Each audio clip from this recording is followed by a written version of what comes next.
Wifi news కి స్వాగతం. Cameraman Laxman తో పాం సత్యనారాయణ, వైఫై న్యూస్ జగిత్యాల. జగిత్యాల పట్టణ 7 మరియు 8 వార్డులలో 20 లక్షలతో అభివృద్ధి పనులకు భూమి పూజ చేసిన జగిత్యాల శాసనసభ్యులు డాక్టర్ సంజయ్ కుమార్.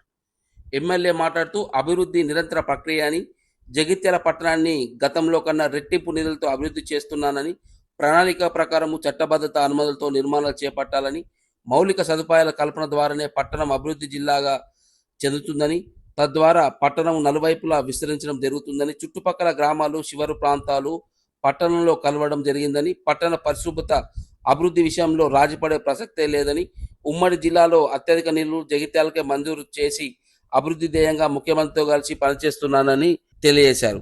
లక్ష్మణ్తో పాం సత్యనారాయణ, వైఫై న్యూస్, జగిత్యాల. మాట ఇచ్చిండు, ఎలక్షన్ టైంలో కూడా ఈ రోడ్ చేస్తానని మాట ఇచ్చిండు, ఖచ్చితంగా చేసింది. మేము లాస్ట్ టైం కూడా 7వ వార్డు ప్రోగ్రామ్ లో కూడా నేను స్పెషల్ రిక్వెస్ట్ కూడా చేయడం జరిగింది. ఇది ఒక్క రోడ్ మాత్రం చేయాలి సార్ అని చెప్పేసి అని. ఇది చేసినందుకు సార్ మీకు ప్రత్యేకంగా ధన్యవాదాలు సార్, ఈ రోడ్ పెట్టినందుకు. అలాగే గత 5 సంవత్సరాల నుండి మన 7వ వార్డులో ఒక 27 రోడ్లు వేయడం జరిగింది. ఇంచుమించు 90% ఇంకా రోడ్స్ అన్ని కంప్లీట్, ఈ రోడ్ తోటి మొత్తం అన్ని కంప్లీట్ అయిపోతాయి. చాలా సార్ థ్యాంక్స్ సార్, మేము అడిగింది ప్రతిదీ కూడా ఇచ్చినందుకు ప్రత్యేకంగా ధన్యవాదాలు తెలియజేస్తున్నాం సార్. ముఖ్యంగా 7, 8 అంటే మా తిరుమలన్న ఏ రోజు కూడా సార్ సార్ ఒక నిమిషం సార్, మనకు చేసిన అభివృద్ధి గురించి సార్. 7, 8 తిరుమలన్న కూడా ఎప్పుడు కూడా మాకు విభేదాలు లేకుండా ఏ రోజు కూడా తిరుమలన్న పెద్దోడు గౌరవంగా అన్న ఇది చేద్దామంటే తమ్మి ఓకే అని చెప్పేసి అని కలిసిమెలిసి చాలా అభివృద్ధి పనులు చేసినాం. చాలా థ్యాంక్స్ సార్, మీరు కూడా సహకరించినందుకు. ఈ రోజు ప్రోగ్రామ్ కు పిలవగానే ఇచ్చేసినటువంటి ప్రతి ఒక్కరికి ప్రత్యేకంగా ధన్యవాదాలు. దీనివలన అస్తవ్యస్తం అయిపోయింది. ఇప్పుడు 3.5 కోట్లు మోత చెరువు మంచి చేసినందుకు కేంద్ర ప్రభుత్వం, రాష్ట్ర ప్రభుత్వం నిధులు మంజూరు చేసింది. ఏ కాంట్రాక్టర్ టెండర్ ఎత్తలేదు. ఎందుకు ఎత్తలేదంటే 7 వేల వాడు పనిచేసిన డౌటే. నాకు ఈఎండి అది ఇది కట్టు ఉంటుంది, గుర్తుగా అడిగితే చెప్తారు.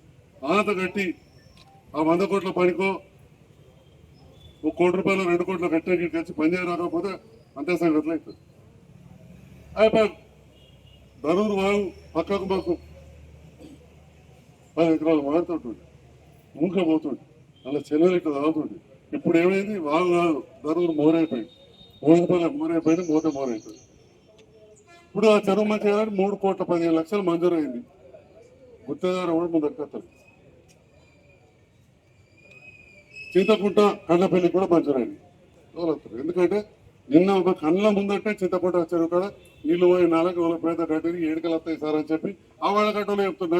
నాదేం పోతుందా, నేను ఉండటం పీకటం ఇల్లు కట్టుకుంటానే మన 3 నీళ్ళు ఎటు వాళ్ళు వెళ్తే మా 3 నీళ్ళు ఎటు వాళ్ళో తెలియని పరిస్థితి. ఇవి మొగిలో పని మొత్తం రోజులే ఆపి ఇలా మొదలు పెడతా అన్నాడు. కానీ నాడ కొద్దిగా చిన్న పని ఉండి ఆపినాం.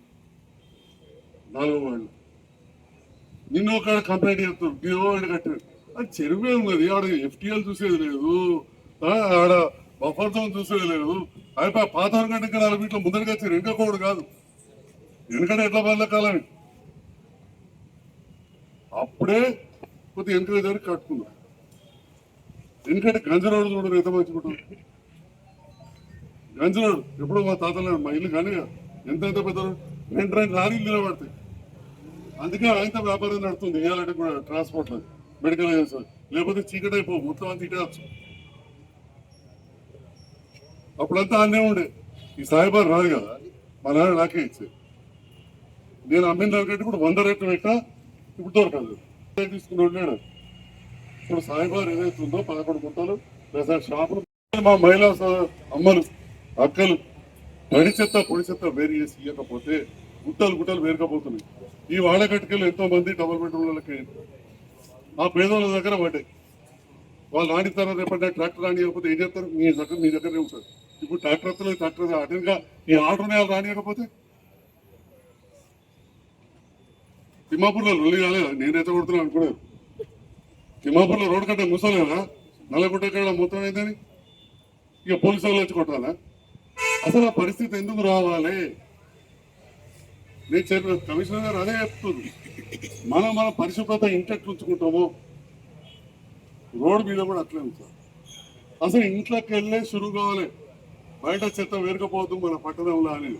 లేకపోతే హైదరాబాద్లో జవహర్ నగర్ చెత్త అంటే చాలా ఘోర పరిస్థితి. మీరు మార్కెట్ పోతే ఖచ్చితంగా గుట్టవాడకు పోవాలి. నిలబడి చెప్పిన నేను పోతుంది గడక మార్కెట్ ఆ బండలు ఉన్నాయి వెనుకబడిపోతుంది. నాకు సర్కార్ బాలేదు అది బాగా తిరుగుడు సైకిల్ మార్కెట్ పోతుంది టవర్ కాడ మహిళ అనే దగ్గర అవుతుంది.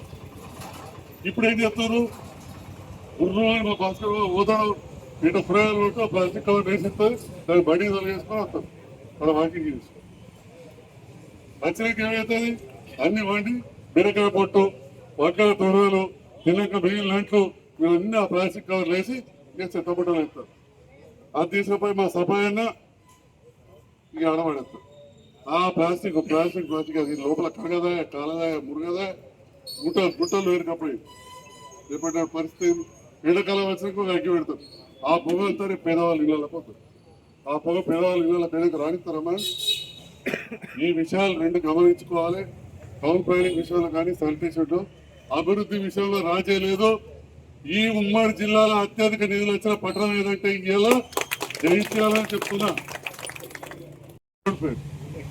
నన్ను గెలిపించారు ఇక్కడ మీరు ఎందుకు పని చేసినందుకు గెలిపించారు. నిధులు వాళ్ళు తీసుకొస్తారు, కౌన్సిలర్ తీసుకొస్తారా? నిధులు తీసుకొచ్చేది మేము. ఈడవాళ్ళు చెప్తారు అమలు చేస్తారు. కౌన్సిలర్ గారు ఈ రోడ్డు బాగా చేయలేదని చెప్తారు, లేదా మీ అసలు పెద్ద మనుషులు చెప్తారు, యువత చెప్తారు, పాత్రికేయ మిత్రులు ఇప్పుడు రాస్తే అది చూసి ఆ వాడకట్టుకు మంజూరు ఇస్తాం.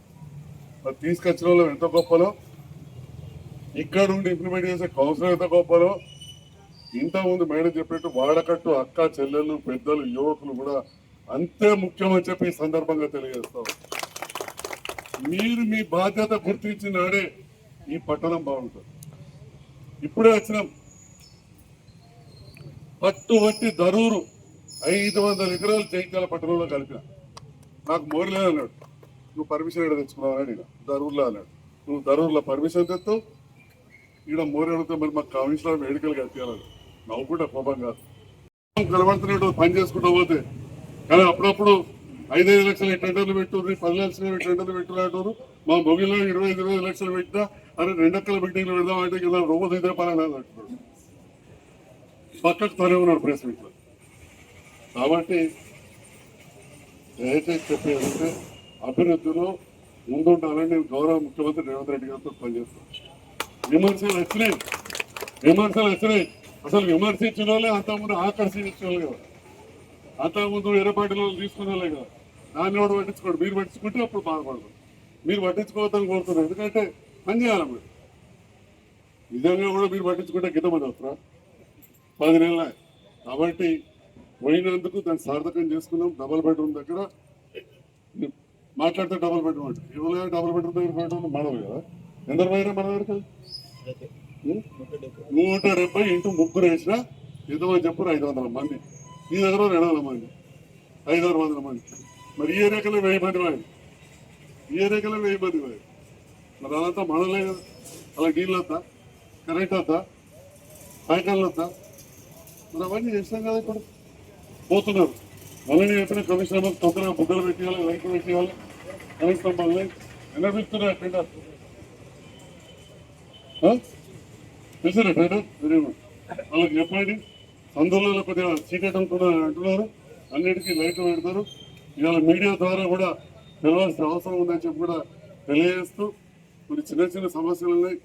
ఎవరైనా వ్యక్తిగతంగా ఎవరిని ఉద్దేశించి మాట్లాడిన మాటలు కావు, అవసరం కూడా లేదు. అందరూ నాకు మిత్రులే.